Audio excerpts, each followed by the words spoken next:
Good evening. Welcome to the University of St. Francis.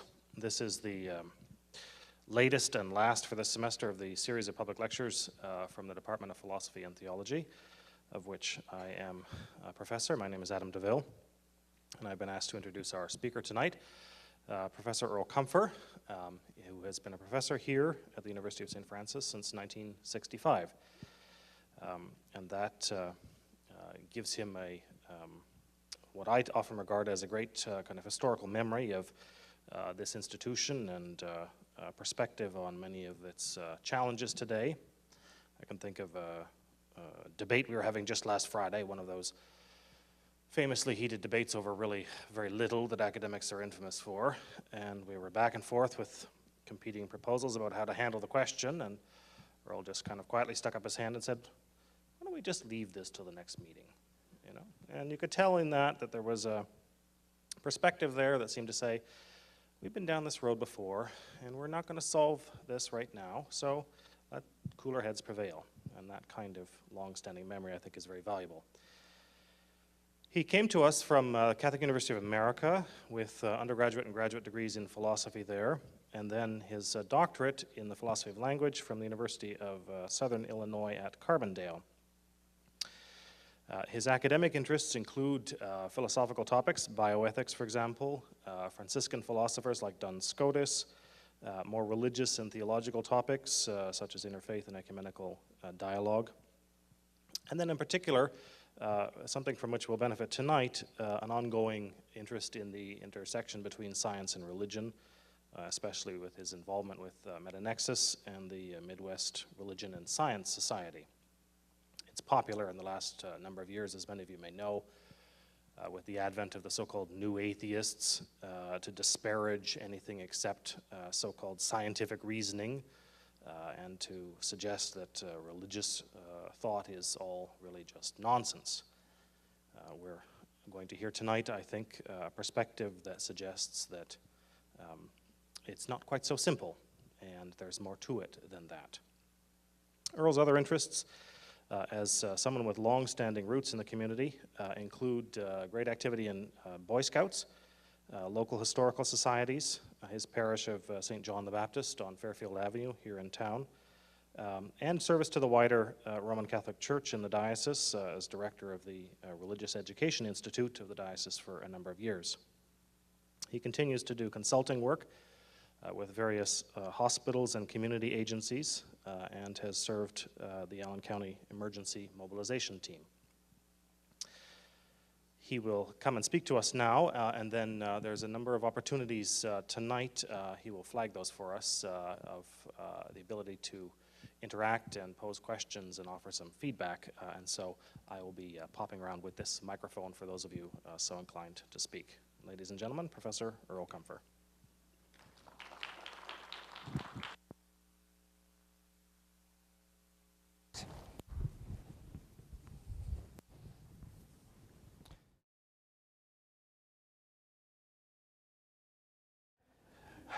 Good evening, good people. That's a salutation used by Francis often that I'm starting to get used to using. It's spring. It's a time for transplanting in our gardens and in our yards.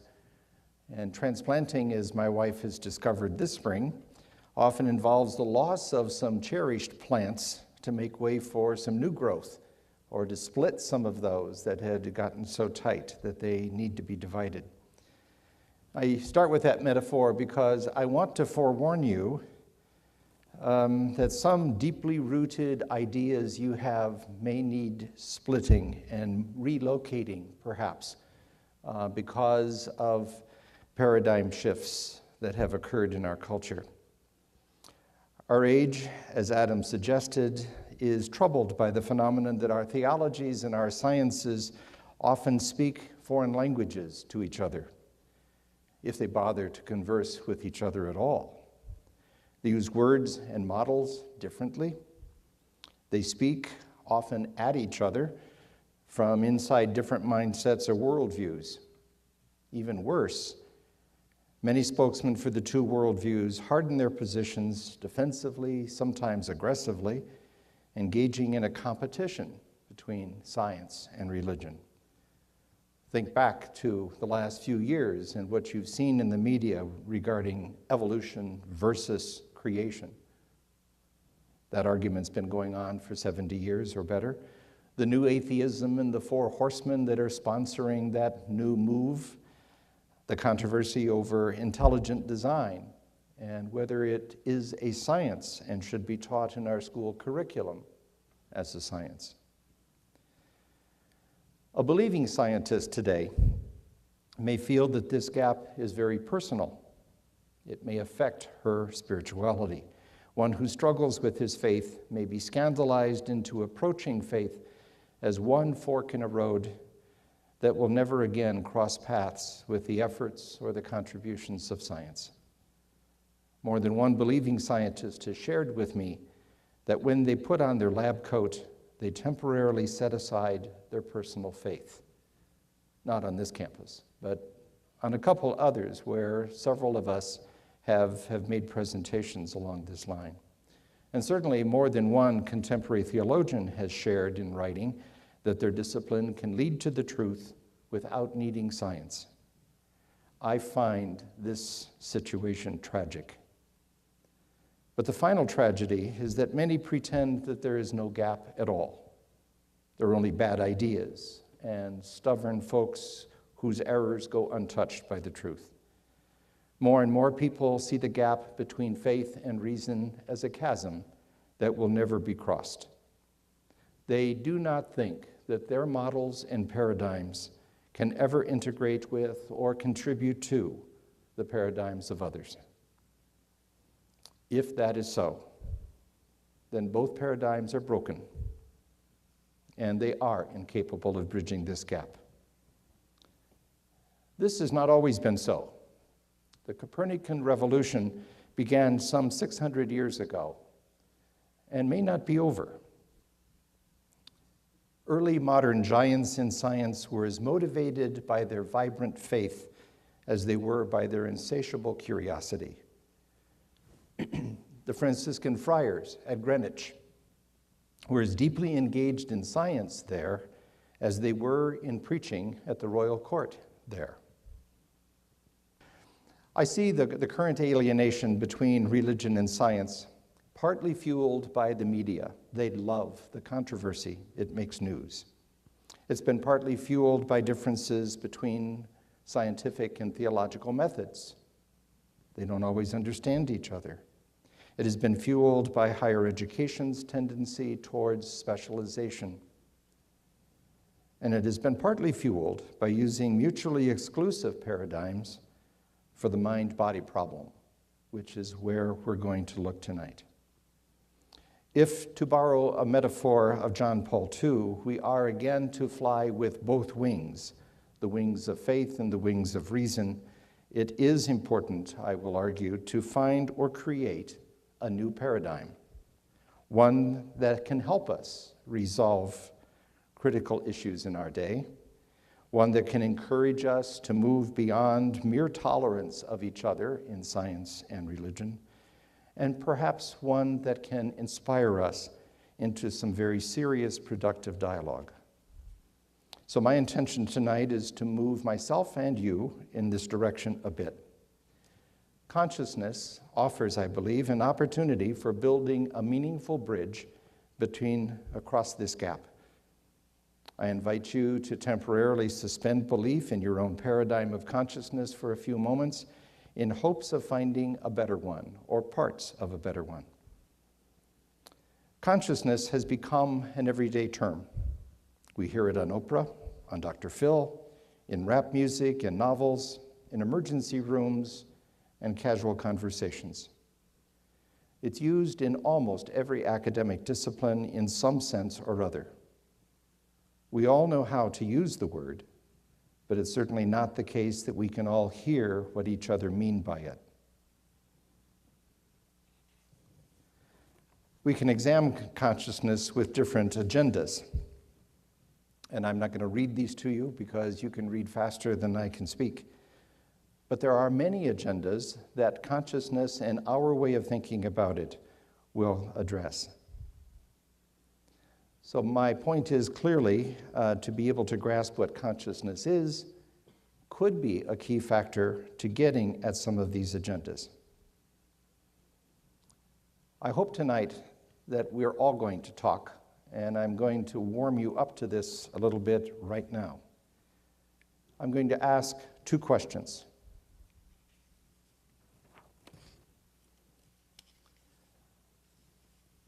How many of you attended my lecture last December?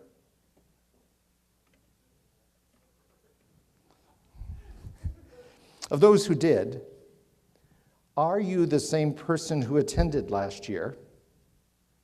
Or put another way, despite any or all of the changes that happened to you since, major or minor, dramatic or not, did you become someone different than the person who attended last year? Don't have to answer that out loud. And then the second question, am I the same person that you heard last year? Without warning you, what I just did was put you through an exercise in consciousness. I inspired you or tricked you into thinking. And my guess is, because of the way I posed the questions, I made you very conscious of what you were doing. The consciousness is not part of what you were thinking, but it is a quality that's added to the action that you perform very deliberately, very personally, very uniquely. There are, I would point out, two puzzles from a philosophical point of view in what we just did. The first is, it is an important puzzle about your consciousness and your personal identity. It is the first-person perspective puzzle. You were thinking about something from your personal point of view. In thinking and answering, you were very conscious of thinking and answering. Whatever that individual conscious you is, I was asking if you remembered it being different than it was a year ago. This is what philosophers call the problem of personal identity. How do we explain that? The second puzzle about your consciousness regarded your shifting of awareness, even if your answer was no, as to whether I might be the same person as last year's speaker. Now your focus was not first person, it was third. You were conscious of something other than yourself that you were directing your attention to. I ask you to think and to answer in the third person perspective about something other than yourself, about which you had no internal self-consciousness. Philosophers call this the problem of other minds. These are not the same puzzle, although it's easy to think that they might be. And they cannot be resolved by the same methods, the same evidence, or the same arguments.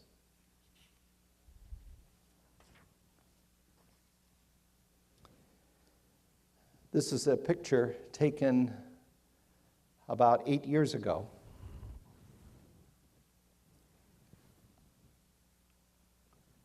In a lab by Michael Davidson, west of the campus of University of Wisconsin in Madison. This is a Tibetan monk. Davidson is a psychiatrist, and over the last 20 years, nearly 20 years now, he has interviewed and monitored them. This monk is not wearing a hat or a wig. That is a whole series of EEG sensors.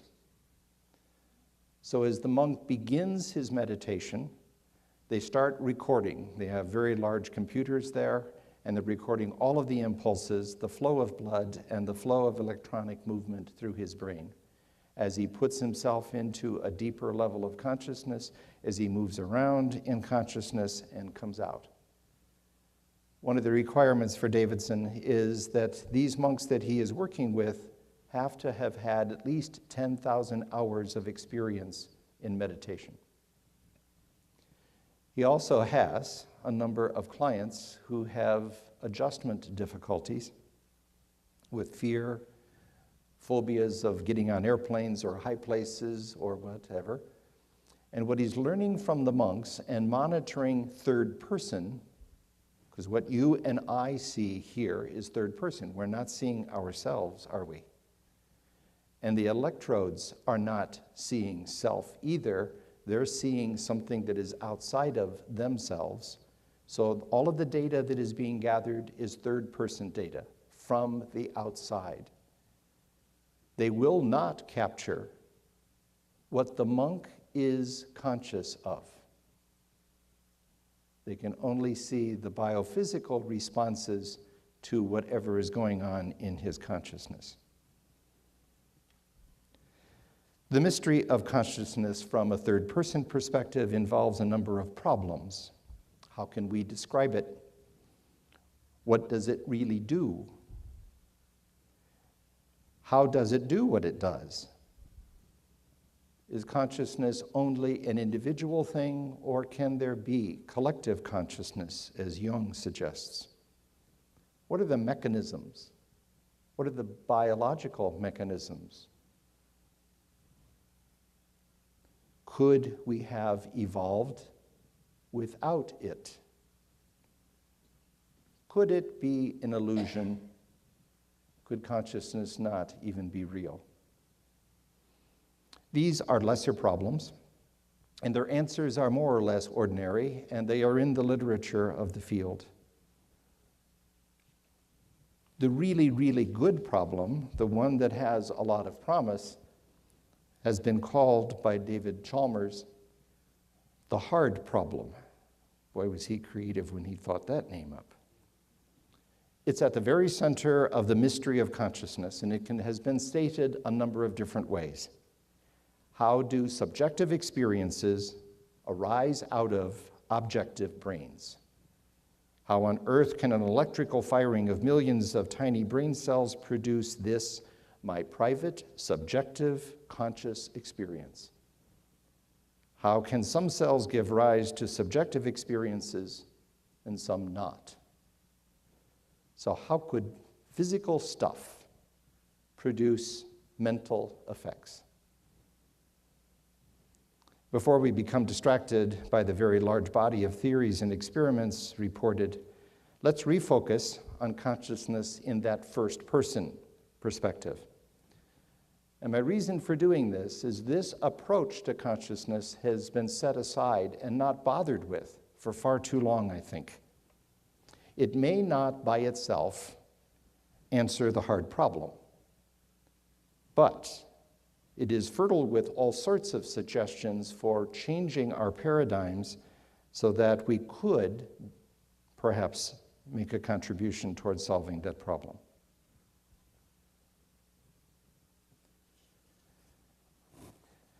A few moments ago, I asked you two questions. Did you attend my lecture last year? And am I the same person who gave that lecture last year? No matter what your answer was, you began to think, to remember, to assess, to decide whether you would answer out loud or by raising your hand. You began to act mentally. And accompanying that mental work was an experience of you doing that mental work. You were performing in a first-person perspective. Now, what can we say about that experience that you had of being the one who is doing that work? Is it real? Is it a real experience of something real? So is the experience itself real? Was the content of it real? A famous philosopher actually born in 1596 and dies in 1650, Rene Descartes, a Swiss Frenchman, powerful mathematician, spent his life making a living by grinding lenses, is sometimes referred to as the first great modern philosopher. Some of us argue he was the last of the scholastics.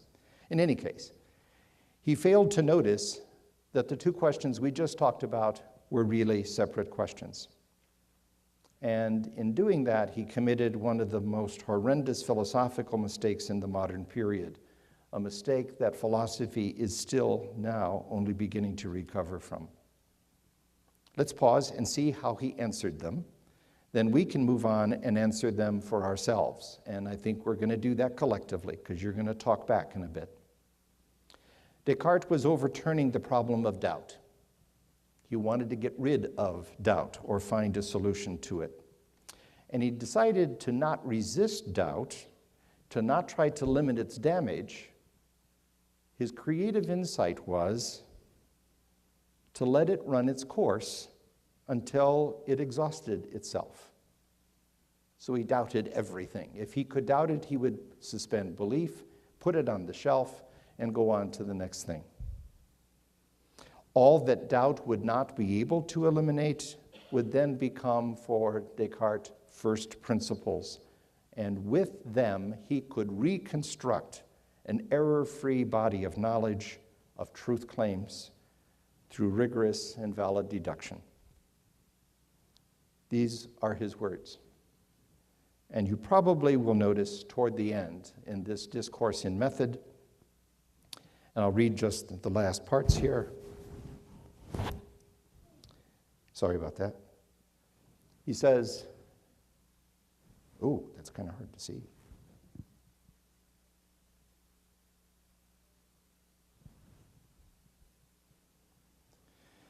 At about here, he says, but I soon noticed that while I was thus wished to think everything else false, it was necessarily true that I who thought so was something. Since this truth, I think, therefore I am, or exist, was so firm and assured that all the most extravagant suppositions of the skeptics were unable to shake it, I judged that I could safely accept it as the first principle of the philosophy I was seeking. That's the spot in the discourse on method where in French he did what in Latin we define as cogito ergo sum. If you know anything about Descartes, it's probably that phrase. What he is noticing is what we noticed, that there is an immediacy of this subjective agent of mental activity. We are immediately present to ourself as being the one who is doing the acting, thinking, deciding, judging, doubting. His cogito ergo sum is commonly taken as an argument, concluding to the existence of the self. This is a mistake, because that's not what he's doing. It clearly is not his intent. His claim is that he exists is an intuition, not a conclusion. It is a sort of self-evident truth, a first principle, a basis for further reasoning.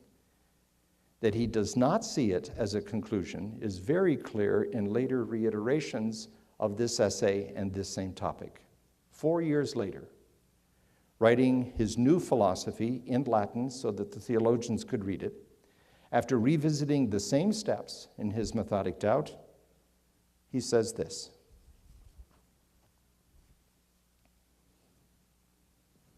And again, I don't need to have you read everything. Thus, after having thought well on this matter, and after examining all things with care, I must finally conclude and maintain that this proposition, I am, I exist, is necessarily true every time that I pronounce it or conceive it in my mind.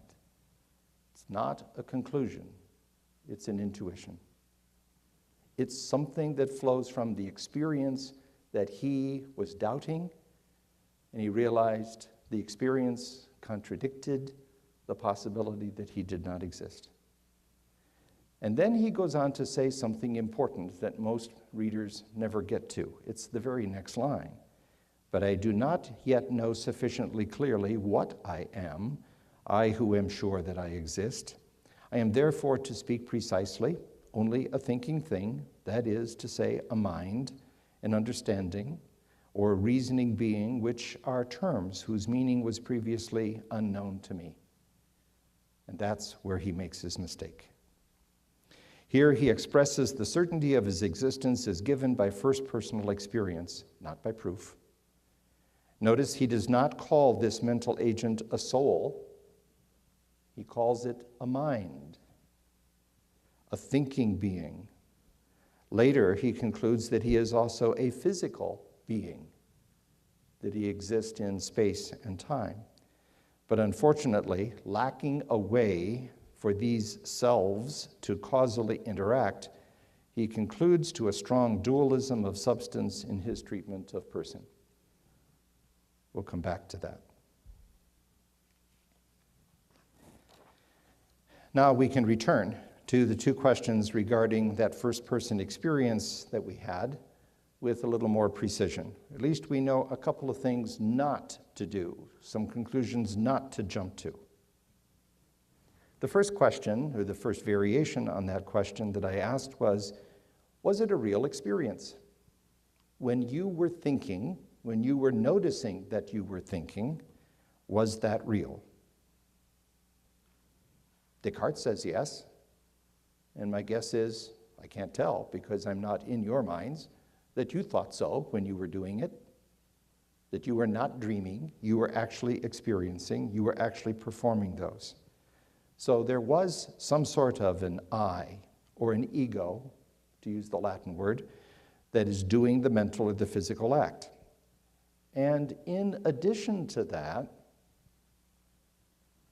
there is also an awareness of at least some quality relating to the seeing and the deciding and so on. Not all actions, mental or otherwise, are conscious to us in a first-person sense. In fact, some of our actions that are not conscious are certainly genuine.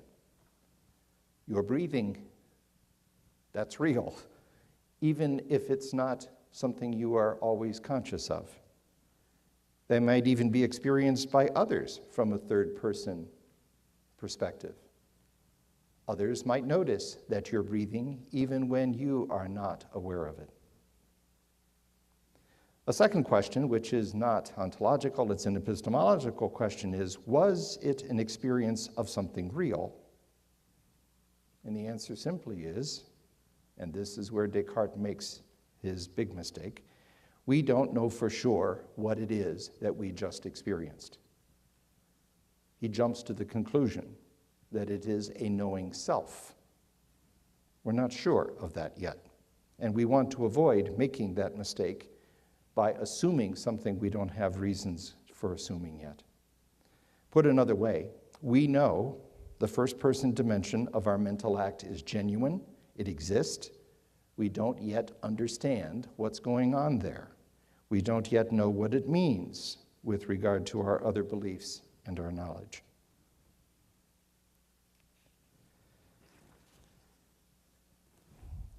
Philosophers for the last 150 years have called these first-person singular conscious qualities of experiences qualia.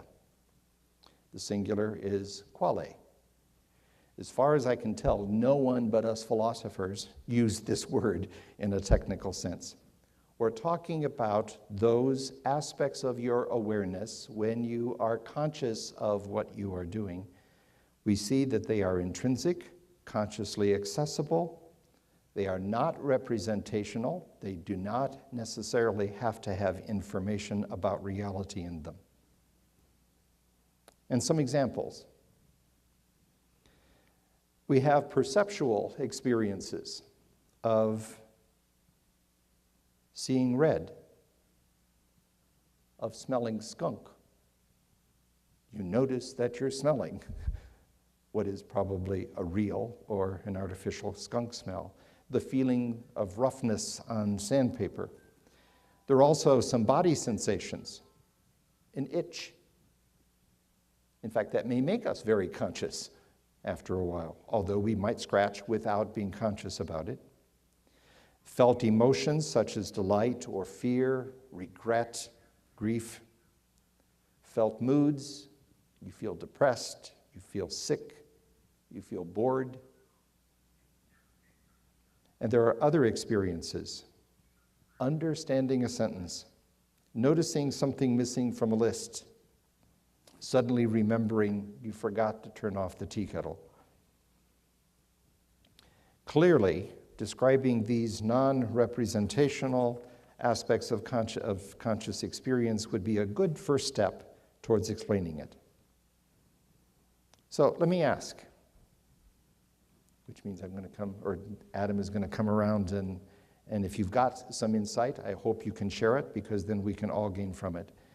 What do you notice or feel or think about your own consciousness from inside your own first-person perspective? What do you notice about being conscious and how that's different from not being conscious?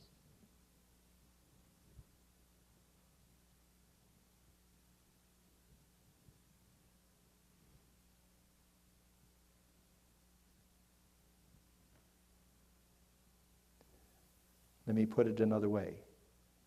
How do you know that you're awake? What is it that you notice? I wasn't going to answer the second one. I was going to answer the first one. I think when I'm conscious, really conscious of what I'm sensing, I feel like I have, in a sense, some control over what it is I perceive. That I'm taking in information, and that I can either accept that information or I can reject it. I can think about it or I can choose not to think about it. Mm-hmm. And that comes with that general thing called awareness. I don't know if this is exactly what you're thinking, but when you asked the question, if you were the same person last time you spoke here, I started thinking, trying to become aware or think about that talk. And I noticed that I had to have a few clues. So as soon as someone said December, all of a sudden my consciousness went a little bit, oh, Feast of the Immaculate Conception, then it went a little further. So I noticed that becoming conscious, you follow kind of stages. And if I'd stopped to answer it right away as soon as you asked it, I couldn't even remember the talk or what it was about, but dwelling on that little bit, it just led me down to a heightened awareness of what that talk was. And of course, I think you're the same person. Let me feed back something you didn't say and see if it rings true with you. That the consciousness wasn't doing the thinking, but you were aware of the fact that you shifted strategies. It wasn't just that you could remember, you had to puzzle it out, you had to follow clues. You were aware of the fact that you were changing from one kind of mental activity to another kind of mental activity, that you were shifting actions. You were thinking, puzzling, connecting, disconnecting, following clues. All of those are different kind of mental activities. But still there was one continuous consciousness that somehow was like an umbrella over all of those. I don't know if that rings true, but I heard something like that in what you said. And again, it's that whatever this thing is that is conscious is not just purely passive. You were doing some work there. Something was flowing from you into those mental activities. I would agree with that, but I also think that consciousness has stages. You know, I couldn't really become aware of that last talk until I started thinking from the clues. So I don't know. So maybe thinking was a part of because once you are conscious of something, doesn't it call into a whole range of things? Or that kind of consciousness? I don't mean to use consciousness only as awareness, but that's sort of one stage of it. Yeah, in that case, to translate it into what neurobiologists would talk about, they would actually see shifting going on in the neurons, the colors of following an MRI or with EEGs. They would see that there was excitement going on in a different part of the brain. But there's a general aura of color that appears when you're awake rather than asleep. So the connectedness is one thing, and the degree of presence, the degree of awareness, is something else that they seem to measure as well. Any other reflections? Anything else you noticed? John? Yeah. When you said, if I understood the question correctly, what do you sense when you think about consciousness? Or if I stop to think, what am I conscious about? When I just did that a few minutes ago when you asked that question, and the only thing I could come to is not so much content, although I had to place it into words, but just a certain heaviness.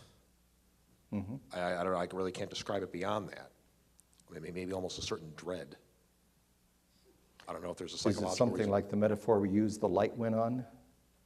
Well, not really. It's The just light was not off? it's just, again, I become aware that I'm a body, that I'm liquid, okay, that I have a dry mouth right now, that I can touch my flesh and it feels warm, that I have substance, that I'm solid, and there's just a certain downward pull, and I don't know if that's purely subjective or what that is, or maybe I'm just crazy, I don't know, but that's the only way I know how to answer the question. When you say consciousness, well, this is what I'm feeling when I stop to think about what I'm feeling in the most basic sense. That is, I think, what most folks are talking about. Okay. Now that Dr. Paquette brings that brings up something else that, like, maybe not a heaviness in my case, but I call it, like, my brain's cooking. Like, I feel like if I could put a picture to it, and I'm being conscious of, work or whatever, my brain, the gears are clicking in my brain, and there's like, I can almost feel my brain working. It's not like I'm just kind of, I don't know if it's awareness, but and when you first asked the question, I couldn't really answer this question per se, but I walked backwards to, in my mind, to the first question of, or the second question of, are you the same person this year than you were last year? And I remember in my mind thinking, first of the experiences that happened, but I was convinced within my own thinking that I'm not limited to those experiences. There has to be something between last year and this year that keeps me me, or else I'm constantly in flux. And that particular thought, I don't know if that helps anything, but just the notion of something essential. So. And I think we'll see in a few minutes that does tie into something I'm going to bring up later. I think as I was thinking about this question, I realized that two things were going on for me since I've had you in so many classes. I was both thinking about the question in the present, I guess I was looking at it in both data and perception, and there's kind of a neat activity that occurs between those two. And I was thinking about the data of the present, like looking around at the walls and at speakers and at people listening to one another, but then I was also pulling on like past memories or ideas from other lectures and trying to think of other questions you'd ask so I wouldn't sound completely ignorant of the topic. And so I realized that there's both past data and present data, and I mean, we can all do that. Like, I can touch John's skin and think that he's cold, so some of that has to do with the way my first person is going to synthesize that information into a perception. And I think consciousness is kind of present. It's not even just an awareness, but it's also, it needs to be in order for the activity to occur. There was just one thing came to me, and that was I felt a delight, a glee in the first question. Are you the same person you were months ago, or whatever it was? There was just a sense of delight in thinking about, and in awareness of that, of that passage. Mm-hmm. So it has, the experience itself has a quality. Correct. Yeah. all of you have been using the word I a lot as you were talking about that. Very, very aware of the fact that what you're experiencing is absolutely unique, ineffable. You really know that no one else can sit behind your eyeballs and experience what you're experiencing as you're experiencing it. And at the same time that we are all islands, none of us, unless we do some very, very severe, detailed communication, don't even have a clue of what's going on behind the eyeballs of anybody else. That's the first person perspective. Third person, we are noticing what our senses can take in and process, and we're not paying attention to that centeredness that we feel in this kind of experience. There are a couple of other questions there. What kinds of properties can that qualia have, and must they have? And these are questions that I'm constantly asking my science acquaintances. You probably have seen this before. What is it?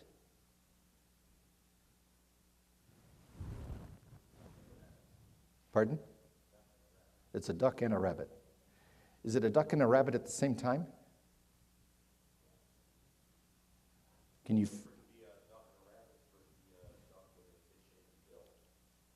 Okay. Do you notice yourself flipping back and forth? And Sister Anita mentioned that she felt that qualies had a kind of control thing. Can you freeze one of them? It's an interesting experiment to have electrodes on when that happens, because it excites different parts of the brain. There's blood flow changes rather dramatically in MRIs. This is an example of one of those qualities or characteristics that we are conscious of. It's the awareness that we can be confused, not sure what it is, and that awareness can change from one moment to the next, like, oh, it's a duck. Oh, wait, it's a rabbit. No, I can make it a duck. I can find the rabbit.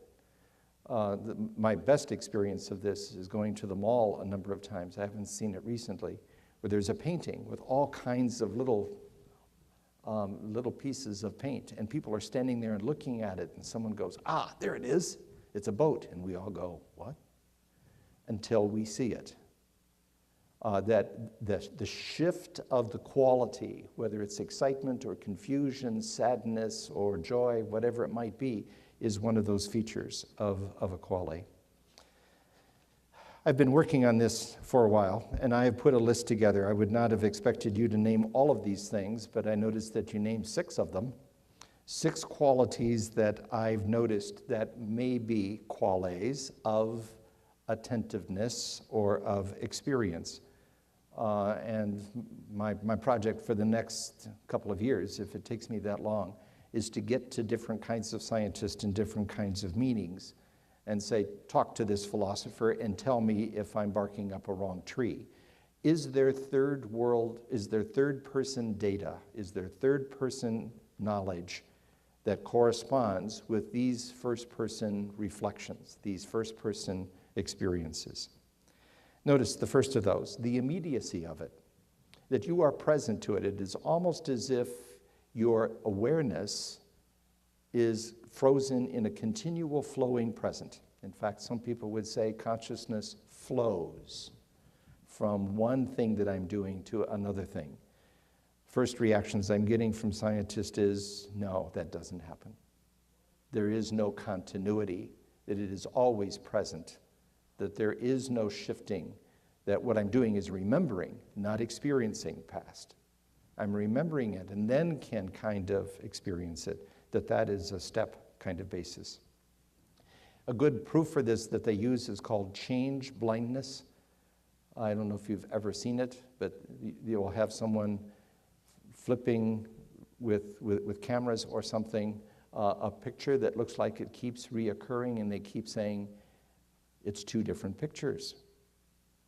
Keep looking at it, and then something very obvious shows up that your mind just filters out at a lower level of perception, and that is that there's a huge bar in there, or there's an airplane flying past the window or something, and you don't see it. And what's embarrassing is when you're sitting there in a group and you're staring at it, and a couple of people go, oh, and then they start laughing. Like, how could I have missed something so obvious? And that's because the attention, the focus is so short in time that you don't notice it.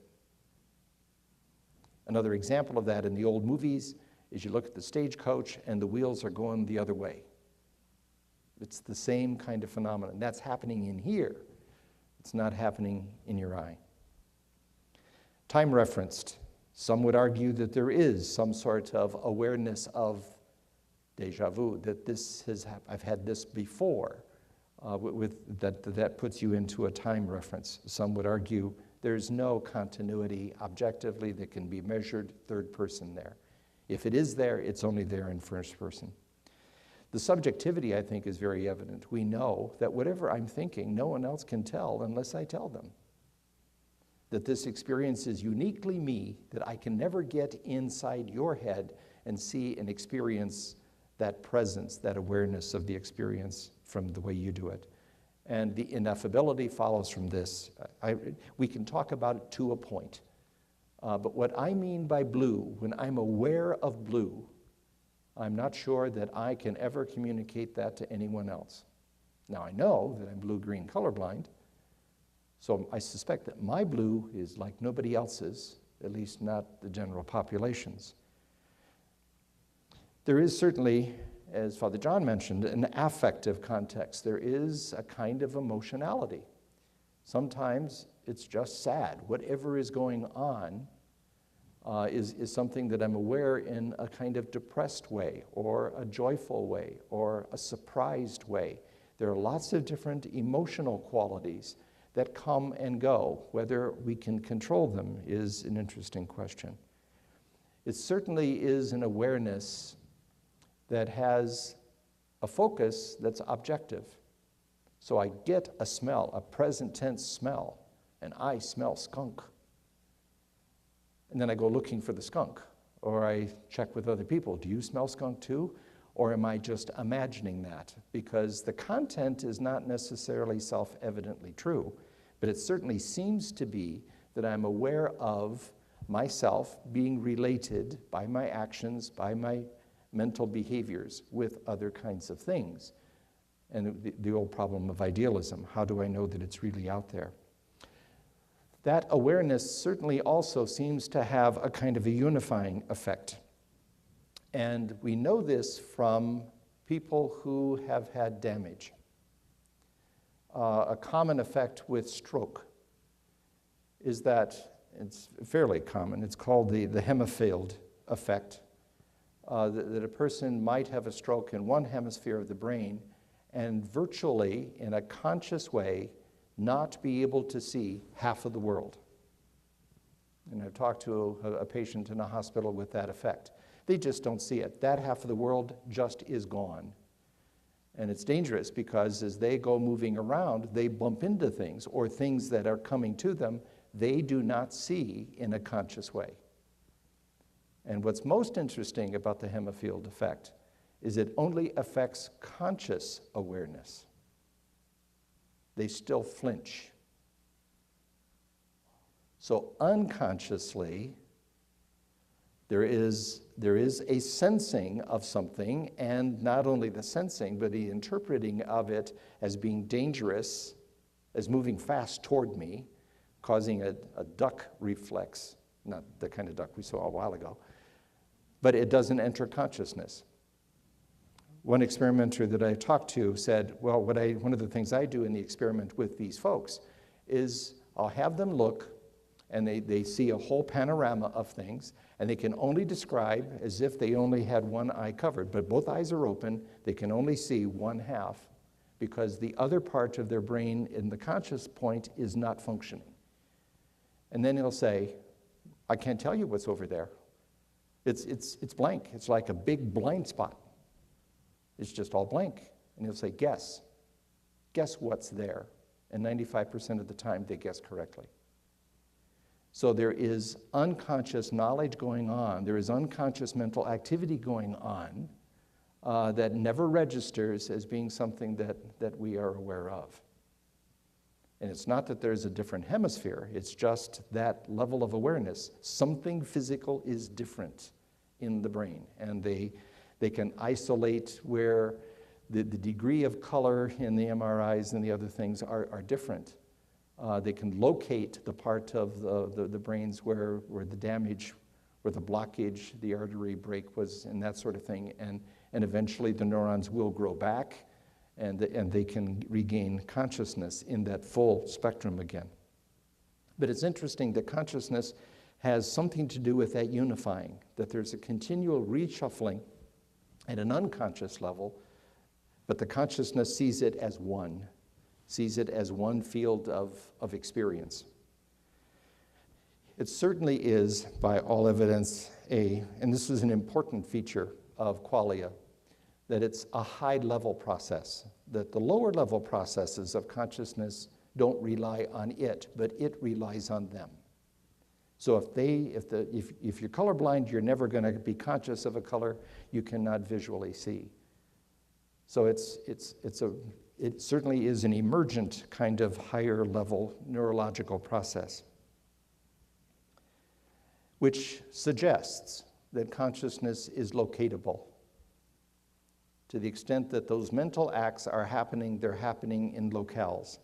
And that one of the big arguments among neurobiologists and neuroscientists these days is whether it is individual pathways of neurons or whether it's field, that it's a whole set of them interacting with each other. So it's not that an impulse goes from your elbow. That's one neuron, by the way, that goes all the way to your brain. It's one cell that does that connection. So when you bump it, you get this pain. It's not transmitted over a chain of them, but then once it gets there, it becomes part of a mesh or a field rather than a single pathway that you could follow with a pencil. One of the most interesting to me is the business of attention level. We certainly are, and this is something I wrote on 25 years ago, in terms of tacit knowledge and virtual knowledge in Michael Polanyi, that we can ride a bicycle better if we stop paying attention to what we're doing and just make it a habit.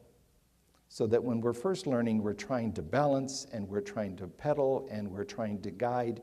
And after a while, once we get it all put together, we can probably do it, as long as we're focused on where we want to go, or we're focusing on going fast, that there is some sort of integration that is going on within the body. I had a good friend years ago who was state tennis champion when he was 16. And his coach, when he was 8, had him, before he got out of bed, go through the 3 basic strokes 5 times each without moving a muscle, just to think through what his arm and hand and elbow and everything was doing. Then to get out of bed, not pick up a racket yet, and physically go through the motion 5 times, and then pick up a racket. And what he was telling him was, and it's interesting because neurology is now confirming this, he was teaching his arm how to remember where to be. That what he was doing was the whole structure of neurological networks was starting to function without having to go to the centers where there's awareness, so that it would become automatic. In philosophy, we call that being a zombie. That's a technical term in philosophy now. To actually function without awareness. So computers think, but they're zombies because they don't show any evidence yet that they have awareness of their thinking. It's not that they're programmed and we're not, because we're programmed. Those of us who are involved in teaching are brainwashing all the time, right? We're programming people to use words correctly. So we're programmed too, but the difference is when we're acting, when our students are acting, they're doing it consciously. So it's not just a matter of unplugging us. And it's that attention level that is really interesting. If you have mental activity going on and there is no awareness, philosophically we call that being a zombie. And you can be a partial zombie. The Hemofield example that I gave you, in one hemisphere of the brain, that hemisphere is continuing to operate without any awareness going on, So it can still function. It can still identify and guess well what's over here that's out of my awareness zone. It's an interesting physiological series of phenomena. Not only is it attentive, but those of us who do ethics, it's also important to notice that it is intentional. There is intentionality going on that I can actually make. Somehow in that condition, in that quality of being conscious, lies the root of what we mean by intention. That we can't intend when we're unconscious. That's called virtual intention in ethics, for a good reason, because we can't change it there. It has to be brought to this level. An interesting feature of that is a process, and I don't have a good picture of this. It's called transcranial magnetic stimulation. I did observe a case of this in Madison, Wisconsin last summer. Essentially what they are doing in the lab is they're putting a magnet, electronically driven magnet, over a person's head, and they're centering it at a particular part through the cranium, sending electronic currents through the bone into that part of the brain, stimulating the neurons there. And the experiment that I observed was an experiment where they could use electrical magnetic stimulation to overexcite an area of the brain. It doesn't cause any damage as far as they can tell. And the instruction, as the guinea pig, who happened to be a graduate student there, the instruction was count to 20. So the person counted 1, 2, 3, 4, 5, and then the guy threw the switch, 6, 7, he would actually block the counting mechanism, count that area of awareness, and the reaction of the student was amazing. What happened? Was very aware of the fact that the signals, that the direction, my intention is to count 1, 2, 3, 4. I've got that sequence in mind, and I'm going to make my tongue, I'm going to make those words come out. And the words didn't come out. And nothing else changed that they could feel, that they could experience, except that there was something blocking it, and the words just would not come out. It's a common phenomenon with people who have stroke. And what they're doing is they're isolating where in the brain that is happening, or is it where in the mind that's happening? Let's test to see if what we're talking about makes sense. Some of you have been there. This is the world of Warcraft. It's the only picture I've... And what you do in the world of Warcraft is you go into a multiplayer game. There may be hundreds or thousands of people around the world connected together on the internet, on this virtual island in cyberspace, and you bring your own character there. You can also do this in a number of other places. One that's kind of interesting is Second Life. I don't know if you ever go on the internet, try it sometime, and Google Second Life and go there. It is a whole world in which people live through what we call avatars. Avatar not in the religious sense, but in a modern adaptation of that. In some sense, there is a connection with the Hindu avatar notion. But I create this being that has, digitally, a body, and I create a personality. What's interesting in the world of Warcraft, one of the analyses that I noticed was even though most of the time it's men who are playing, like the puppeteer behind the avatar, but when women have avatars, over half the time they create a male avatar. So when they're going to go fighting or running a business or whatever, they make it a male personality that they're operating through and never tell anybody that. So you can change personality, you can make your dream self appear on the screen, or you could role play the dark side of yourself or any kind of self. What's interesting about this notion of avatar is my question of a person who is playing there, or in Sim World, or in Second Life, or in any of these virtual worlds. There's an interesting phenomenon there. Where is the I in that? So as I'm sitting there playing the game, and I've got this character, and I'm developing, I'm doing exercises so he builds up strength. I can do all of those things. In Second Life, I can actually create a farm. I can buy some land and grow things and set up communications and knit furniture. In fact, there are people who live in these worlds. You would think of them as fantasy, but they're not really fantasy, pure and simple, because they do have causal effects in this life. There are people who go there and earn a living. There are a group of Chinese folks who work 40 hours a week and they make $150,000 a year real cash. They go in and develop characters and then they sell them on eBay to lawyers and others who don't want to spend 5 months solid creating a character. They buy a character already made and take it in and go hunting or fighting or whatever they want to do. People can make a living there. There are professors at Notre Dame who teach in there. You can get a degree from the University of Notre Dame and take all of your courses with your character going into a classroom, sitting down, doing lab experiments. It's all in virtual world, and you're controlling it from your side of the keyboard. Now, we have talked about experience, and some of those experiences being conscious, right? When I'm in Second World in a classroom, and I'm hearing someone lecture, and I'm taking notes, and there's going to be a test, I can be present in a first-person way, maybe being scared or anxious about a test coming up. I can have the same kinds of responses in virtual world that I have in what we call this world. My curiosity is, where are they different? And this is where a lot of psychologists are going, because some people like to live in that world and only come back when they have to.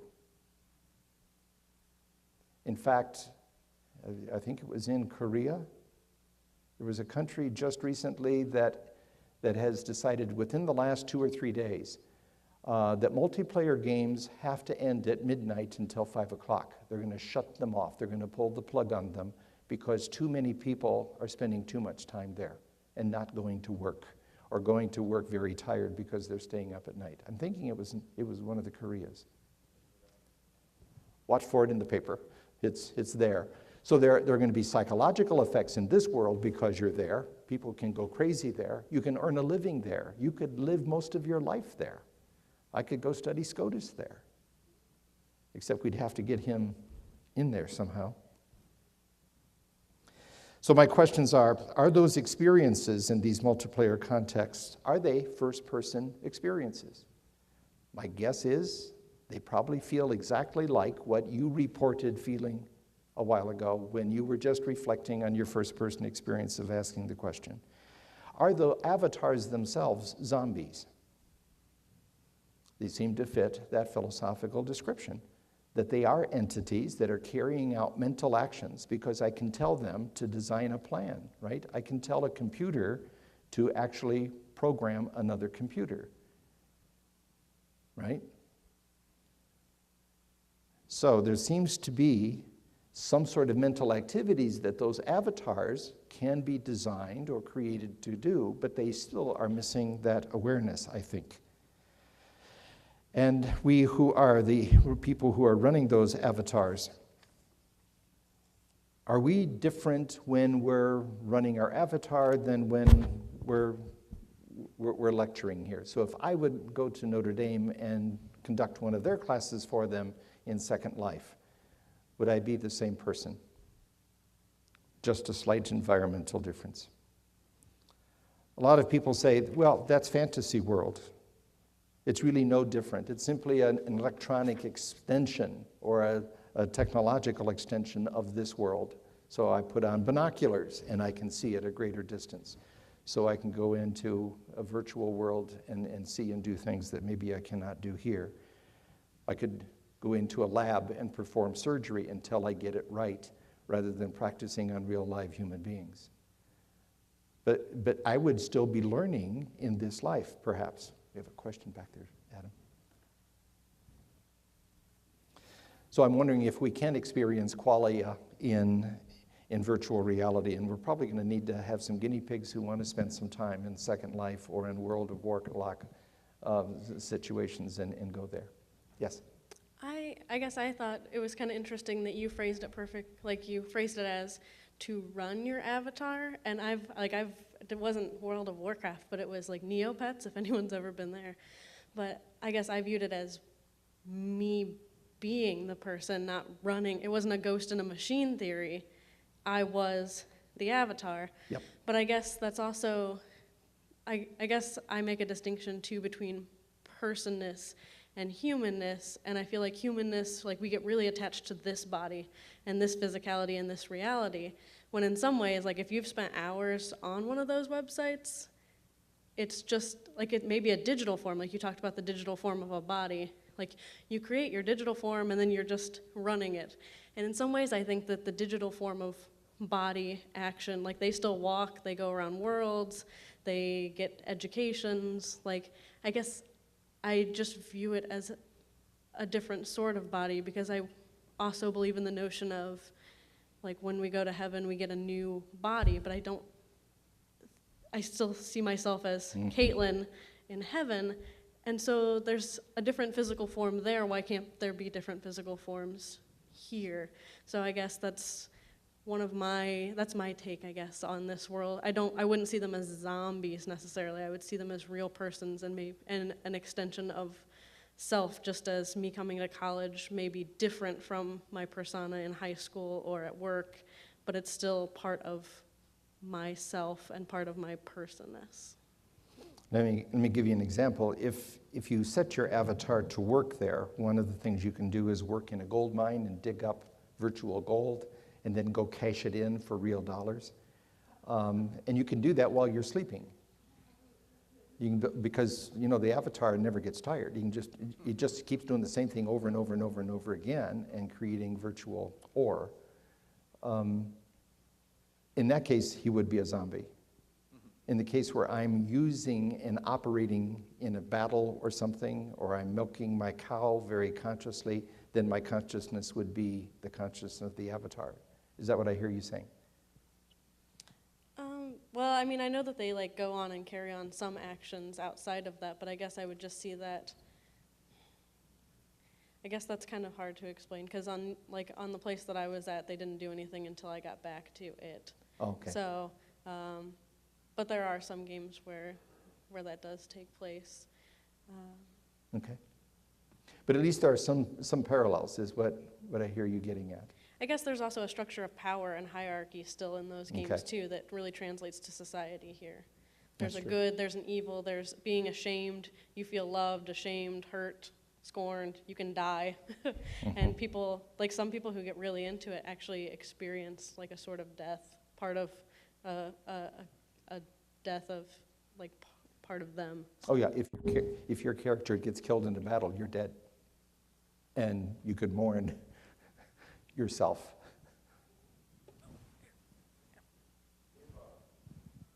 If we're making money off of this stuff, then there's at least the possibility they could also lose money. Oh yeah. So when does the IRS get involved in this? I mean, is there So deductible? Is it? so far, they don't have a legal way of doing it. So I could make money at this and not have to pay a dime in taxes. That's right. Okay.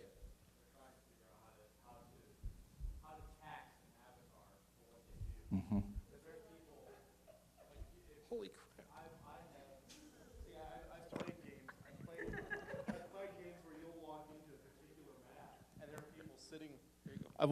I've played games where you walk into, say, a village, a large, bustling city, and they have their avatar sitting cross-legged by the side of the road, and they have a big running message saying, "I've earned 1,000," we'll call them game bucks. I don't know what they're called, game bucks. I have a PayPal account that is verifiable and bona fide, and I have people that will tell you that it's good.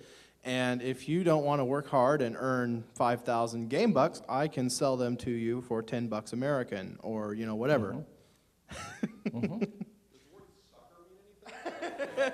For me, yes.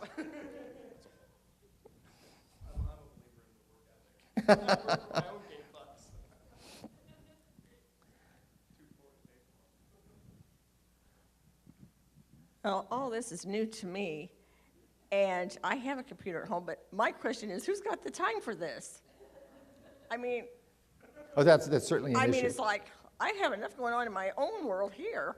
That's right. Let alone go off into what I consider kind of like another world, maybe. And this is an interesting sociological problem because there are some people who are starting to live in that society. Yeah, and what's the consequence of that mentally and, psychologically? That could cause a whole new diagnosis. Oh, yeah. For psychiatrists, because, if they start having emotional problems, in what I'm going to call the real world, Right. and they're going to go to the psychiatrist, or go to their family physician, and then they say, well, you need to see a psychiatrist, so you go to the psychiatrist says, and it comes from that mode, from the computer and that being an avatar. Won't that create a whole new diagnosis and a whole new... A whole new specialty in psychiatry. Right, yeah, that'll cost more money probably. Well, But I just wonder, I just don't have the time now to hardly do what I've got to do, let alone... and it's not that everybody's going to do it. My interest is, how is that different than this world where we talk about physical flesh? So is mind something that could be out of body? And it offers some intriguing possible thoughts that way. One of the things that triggered this line was, I was reading several months ago about how in the 2nd and 3rd century, many Christians being confronted by the Stoics, who they had adopted pretty much their philosophy, discovered that the Stoics did not believe in afterlife. So their description of the world, their description of truth, their description of physics and so on was not going to compute into what happens to us after we die. What does resurrection look like? What will it feel like? And that's when they turned to the Neoplatonist, who had another world. And the other world was a world that was bodiless. And so in the 3rd century, in much of the discussion of resurrection, it is the resurrection of the ego, of the self. They didn't use this language because that language was not philosophically developed then. But it had to be a world without the physical world. And that was the notion of the immortal soul that dates back into the 7th century BC Greek world. That was not part of the Jewish and early Christian world. But they came up with that notion then of soul and later person to try to cover this, what do I do after I die? After I die, and because the Greek notion was that when you died, just your mind went on. Your mind was immaterial, could not corrupt, was not in space and time. It could float around, and they were not thinking of ghosts. They were thinking of some just pure disembodied minds floating around. And they were not satisfied that that was a pleasant thought. But for Christians, this became an intriguing idea. Then that mind could contemplate God. And we see the theologies of the 3rd and 4th centuries starting to develop that kind of language. But it's almost as if it's a disembodied resurrection. And then later, the emphasis on the body side comes back in. So we had the dualism of the Neoplatonists that were going to make that fly. But the question was, what happens when all of this shuts down? Can I think? Can I talk? Can I see people? I mean, the same questions I hear students answering a lot. Once we're dead and rise, what can we imagine for that? And theologians have had to go to the philosophical systems that were available to them to find a language, to find a paradigm that would explain that. So, and this is where I think we may have a paradigm shift. As Caitlin suggested a moment ago, this suggested to her that maybe afterlife does make some sense without this organic biological body. I can still be a person, I can still be functioning, I can still be consciously acting in a different kind of body, that I don't have to get this one back, which is very true to our Christian heritage. So in my reason for going there is that looks like a place where we can get theologians and biochemists talking to each other. What's the afterlife going to be like when we have this mental behavior and we don't have the same body that we have now? And how can that work? If it looks like mind is very dependent on body, Because when we cause damage, we have people who have the experience of pain in an arm that has been amputated. How can that happen? How do we explain that they still feel that pain? And the arm is long gone, right?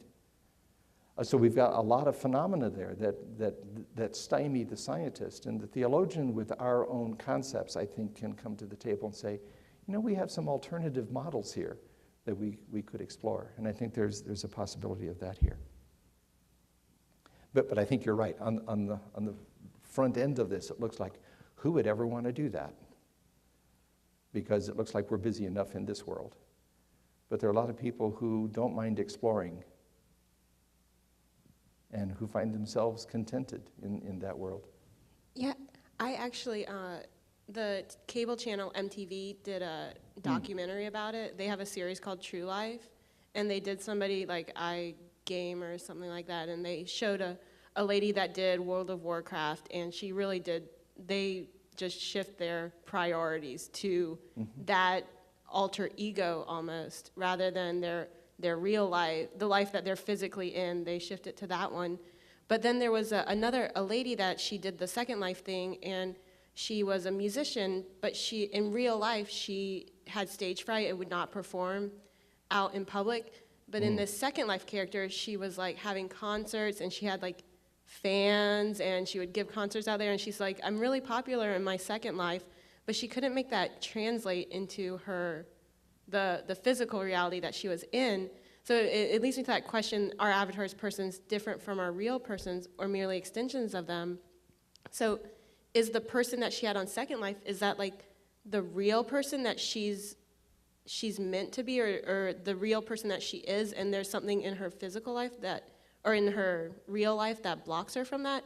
Or is she like extending outward of herself into this reality and becoming something because she's able to put up this shield or this wall or whatever, where she's not actually present to people, that's just, it's just an extension of herself? Or is it her, which one's her, would be her real person? That's a question I have to ask a psychologist, because I don't know how to crack that egg. Yeah. What was I going to say? I lost it. Oh, I think that when you said that there was a common ground between the notion of an afterlife or second life or a different body, a body that is not physical, I think that's always been somewhat existent. That, I mean, it's, I mean, even in Scripture, there's a common ground where Jesus, who resurrected, was a body like ours, but not exactly like ours. And so, you know, Origen's not too popular, but he spoke of a spiritual body, a body that is a body, but not like our body. And so, how then would you think that we could start to recover, I don't want to say, maybe less terrestrial notions of a body, less, you know, I don't know if that's the right word, but, you know, not so meaty, let's just say that, less meaty notions of a body? Yeah, my first reaction is not to get too literal and to end the discussion or the issue, but look at a number of different paradigms here that might have some fruitful possibilities, and to keep putting them on the table. To eliminate all of the others, I think, might be a mistake, and I think we've made that mistake often enough in the past, in philosophy and in science. Until we get open enough to realize that phlogiston doesn't exist. I mean, it solved a problem, it answered a question, but it's not really out there. And then that led to the discovery of oxygen. I mean, we've had paradigms that have not worked, and we found out later we just had to throw them away. But to solve a certain problem, a particular model, a particular way of thinking about things, and using our language and our imaginations a little differently sometimes do solve new problems. And I think science has some experience in doing that.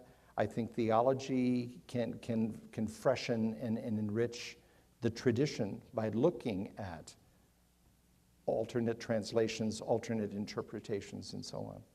But I think there are core values that we can still bring forward that the scientist is looking for too. So does the fear reside in the language or the content? I think the gap is because of the language. We don't really listen to each other. We don't, as soon as you use the word soul in a laboratory, they go, what are you talking about? I can't see one. So the methodology says it does not compute, and that's when the chasm appears.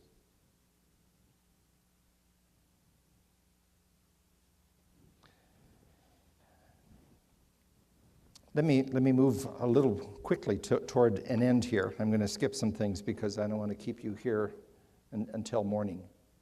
As long as you're having fun.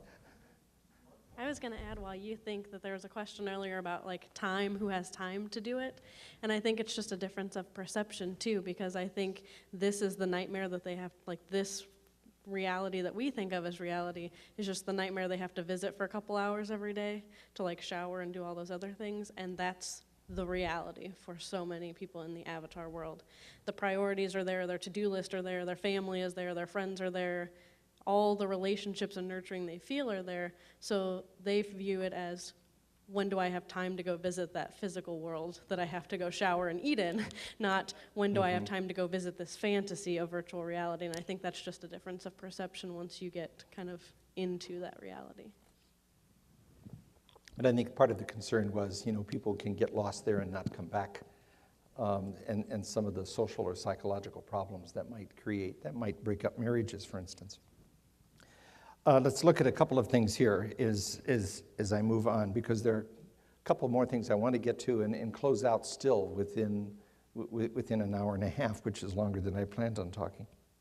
But I'm happy that this has been a conversation because you gave me some slightly different angles of coming at some of this. From these reflections that we've been doing, first of all, analyzing and then looking at a kind of a novel way of thinking, getting you out of your normal way of responding to lectures and so on with the avatar thing. What can we say? I think philosophically we can conclude to a couple of things. From these reflections, and primarily focused from a first-person perspective, which I think is not done enough, I propose that we can claim that a meaningful account of a consciousness would need to include two things. So when I'm talking to scientists who are doing all the EEG stuff and finding out that there is a kind of a correspondence between this thought or this experience and this stuff that's going on in the brain, that I can say, okay, that's all good and fine, but we also need to keep on the table an account of self, an account of that experience that we have of being an agent of mental and physical activity. And these qualia there have still not been explained, that the scientist in the lab cannot point to something and say, that's the qualia. They can say, this is going on when the qualia are experienced, but I still have not tapped into you having that experience. And I think it might be fruitful to further study the proposed characteristics of these qualia from a third-person perspective to see if what I'm analyzing out of it, what we notice in our first-person experiences, can a scientist point to anything that is a corresponding correlation there?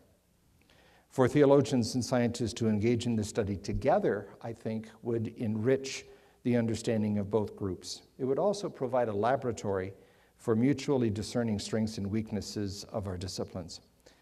And to come back to the gap, I think part of the gap is that we have assumed, since the time of Descartes, perhaps earlier, that there's only two worldviews that we can operate out of.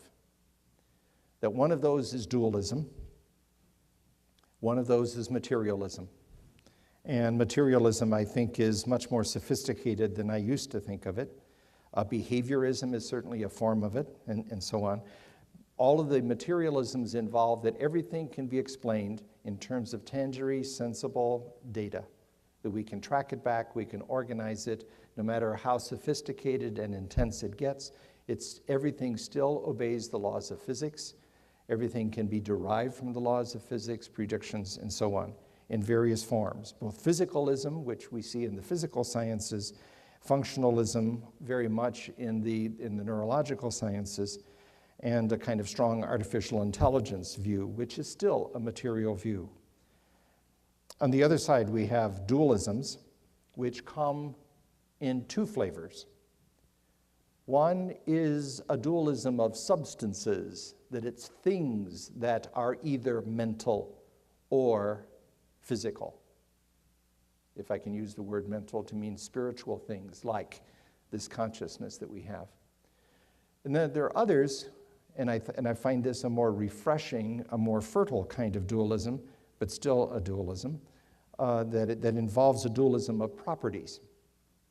And a couple of theories that I have come across will maybe help us to see these differences. Basically, all the theories I think that have promise in terms of new paradigms from a philosophical point of view say both of those positions are flawed. They're true to a point, but there's stuff they cannot account for.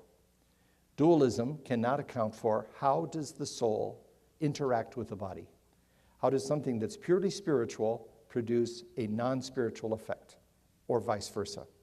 How can my sensory apparatus produce an idea which is not physical? And that's the major problem that all of the dualisms have. On the other hand, with materialisms, how can you get something spiritual out of something that started out being just physical? So it looks like both of them are at an impasse. Operationally, they can't get all of the stuff they want to account for done. So it seems to me like we need a third, rather than the two horns of the dilemma, to avoid and jump between the two horns. And I have stumbled onto three different perspectives, three different fairly cogent theories that I need to really work through the ringer that promise to answer the hard problem.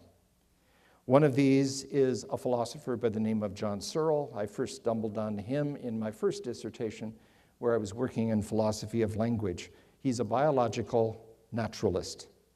And he says he's waiting for the neurologist to work out the details, but that mind is more than brain, and it's certainly a higher level emergent property of the physical brain, but it's able to do other things because of the level of complexity. Philip Clayton, who is a Quaker theologian at Claremont, has what he calls an emergent monism, and that is the notion that the sophistication, when it reaches a certain level of complexity, produces a new phenomenon that is always retraceable back to its component parts.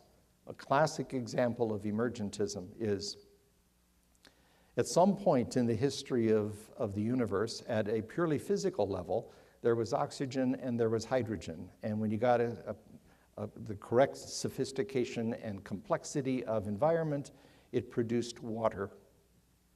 But the properties of water are not the same as the properties of hydrogen and oxygen. Both of them are flammable. Water is not. And all of the components of water are hydrogen and oxygen.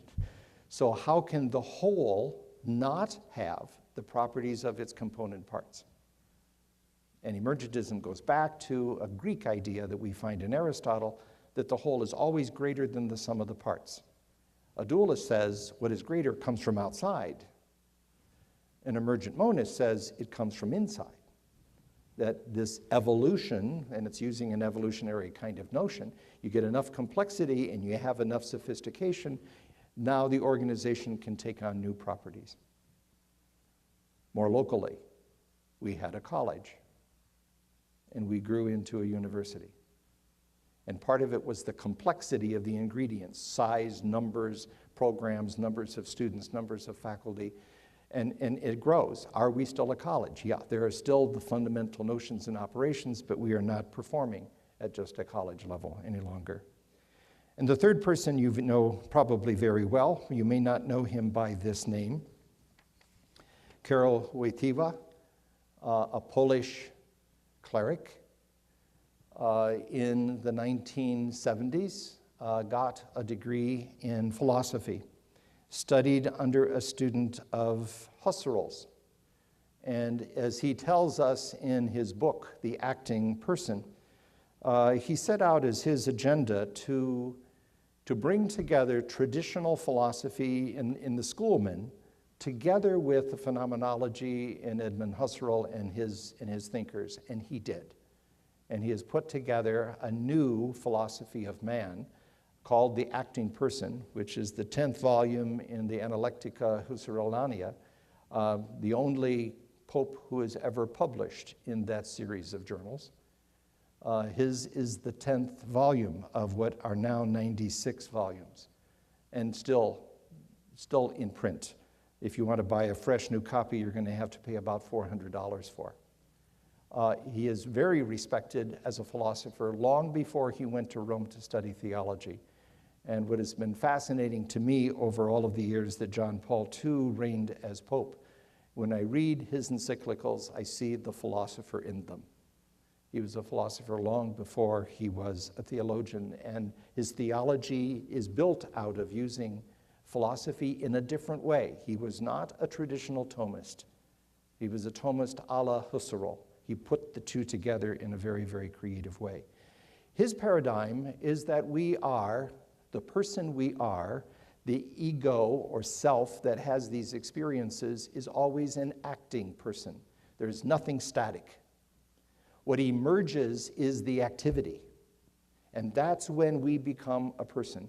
And he analyzes in his Acting Person all of the things that have to be there in place before we become a person and grow in our spiritual ways as well as in our mental ways. It is not a static view of man. And another one of the features of John Paul II is he was the first pope to publicly at a conference say evolution is a fact. And we need to incorporate that with our thinking. And he himself had already done so, if you go back and look at the book that he wrote in 1978. It's an amazing book. We've got one copy in the library, so you may have to stand in line to get some use of it. But that paradigm, together with the paradigm that I see in Clayton and in Searle, at least offers some opportunities of getting scientists to read something that will make some sense to them, that offer them some models for putting some of this together.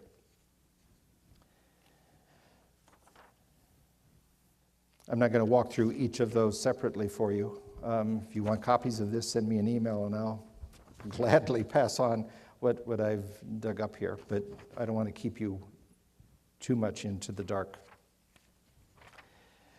If coming at this from a first-person point of view has added some new information to what has become a stale war between the neurologists who are saying, the mind is nothing more than the brain.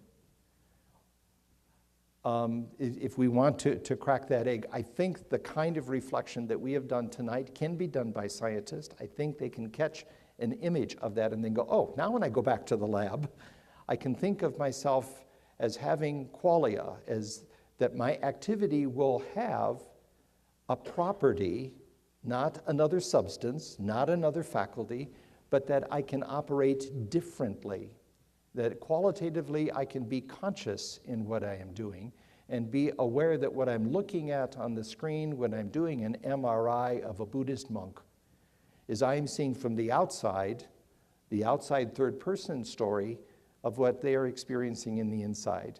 And then what the researchers have been doing is they continually are asking the monk when he wakes up, what was going on while you were meditating?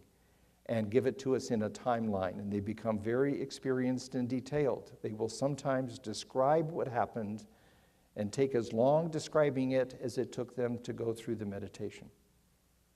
And then they can line up what was happening in the scans, what was happening in the EEG, so that we're looking at the gap now in one person. We're looking at one experience from a third-person point of view and from a one-person point of view.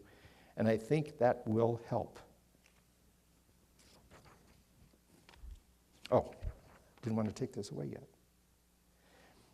If this is true, if we can make some progress toward that hard problem of how is it that physical things can produce mental or spiritual effects, that spiritual things can produce physical or mental effects. And we talked about that in terms of learning, right?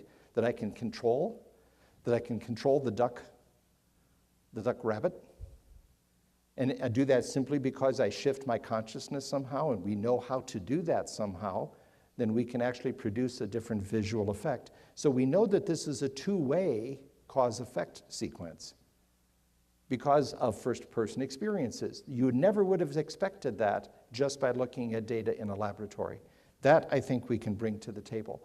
And I think there are some spin-offs down the road to this. First of all, in terms of some theological clarifications, I think we can have a better description of what's going on in mental action, especially knowing and willing, in post-resurrection life. I think we have some more clues than we've had from Scripture and some other sources. I'm not saying they're going to settle anything, but we certainly have more data to bring to the table. We might have a new model of creation, that God might create from the inside rather than the Big Bang explosion from the outside, or at least another dimension of it. And it certainly supports a process conception or process theology of God.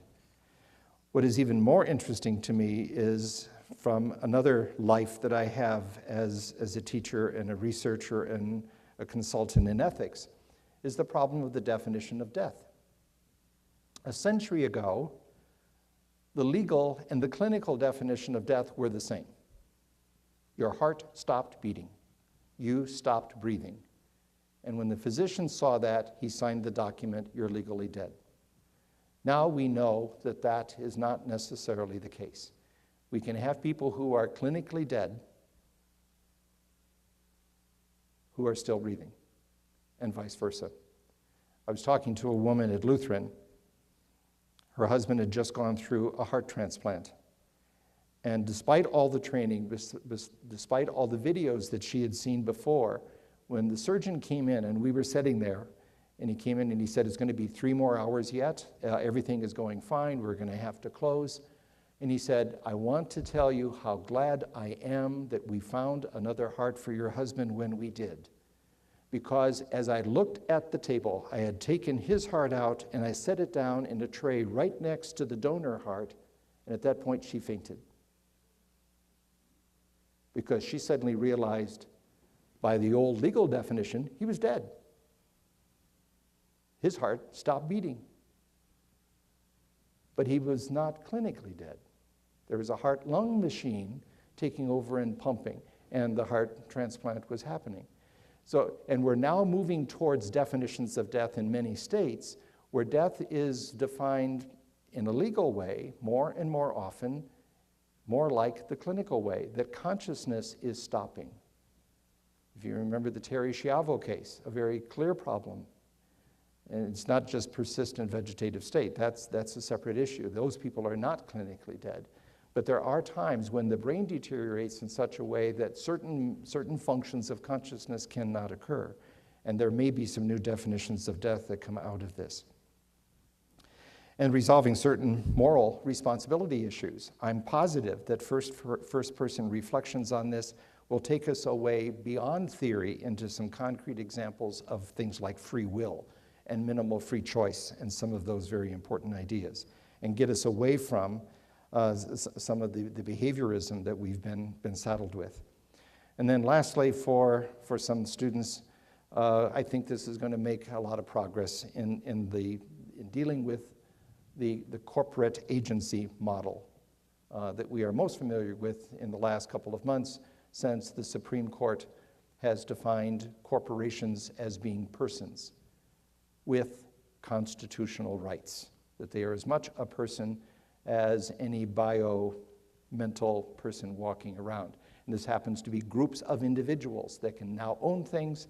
I think it's in Maryland or New Jersey, there is a corporation that is running for election this fall, because now the Supreme Court says they are persons in exactly the same sense as you and I would call ourselves persons. There's some interesting philosophical issues going on there. It's not just the legal fiction of corporations being persons. They are persons with constitutional rights by law. And philosophers are going, well, that won't last. Well, it has, all the way to the Supreme Court in this case. So I hope that some of those bigger issues that are more part of our experience, our workaday lives, can be handled a little bit by this little philosophical adventure that you went on tonight. So I invite you to enjoy your consciousness, to bless it, to be blessed by it, and to know that in all of us who live with the grace of God in us, there is the consciousness of His presence, and perhaps grace is God's consciousness in us. Thank you very much.